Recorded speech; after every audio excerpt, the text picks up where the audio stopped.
রোজ দিনের মতো আজকেও গাছে জল দিচ্ছিলাম, হঠাৎই এলো ডেলিভারি ম্যানের ফোন। তো ফোন পেয়েই আমি তাড়াতাড়ি গিয়ে পার্সেল নিয়ে চলেও এসেছি। ভাবলাম তোমাদের সাথে জিনিসগুলো শেয়ার করি। তো এখানে আমার দুটো পার্সেল এসেছে। চলো প্রথমে এই ছোট পার্সেলটা খোলা যাক। তো এটাতে আছে 3টে হিজাবের কম্বো, একটার কালার একটু স্কিন কালার টাইপের, একটা হচ্ছে নেভি ব্লু, আর একটা হচ্ছে পেঁয়াজের খোসার মতো কালার। আর তোমরা তো জানো আমার ভিডিও করতে হিজাব লাগে, তো তাই জন্যই আমি এই হিজাবগুলো অর্ডার করেছিলাম। আর দেখো এই হিজাবটা আমি খুলে তোমাদেরকে দেখালাম, এর কালারটাও কিন্তু খুব সুন্দর, আর এটার কাপড়টাও খুবই সফট, আর লেন্থটাও কিন্তু অনেকটাই বড়। চলো এবার মেন জিনিসটা খোলা যাক। এটার জন্য কিন্তু আমি খুবই এক্সাইটেড।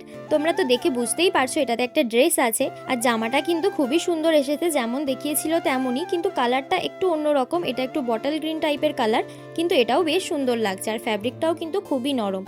আমার তো বেশ পছন্দ হয়েছে জামাটা। আর জামাটার সাথে কিন্তু একটা প্যান্ট আর একটা ওড়নাও আছে। প্যান্টার কোয়ালিটিটাও কিন্তু খুবই ভালো, একদিকটা ইলাস্টিক লাগানো আর একদিকটা এমনি নর্মাল। আর ওড়নাটাও কিন্তু খুবই সুন্দর। ওড়নাটা লম্বাটা কিন্তু অনেকটা বেশি, কিন্তু চওড়াটা একটু কম। চলো এবার আমি চট করে জামাটা পরে আসি। তো দেখো এখানে কিন্তু আমি জামাটা পরেও নিয়েছি। আমার তো জামাটা খুবই পছন্দ হয়েছে, আর হিজাবটাও কিন্তু বেশ সুন্দর লাগছে।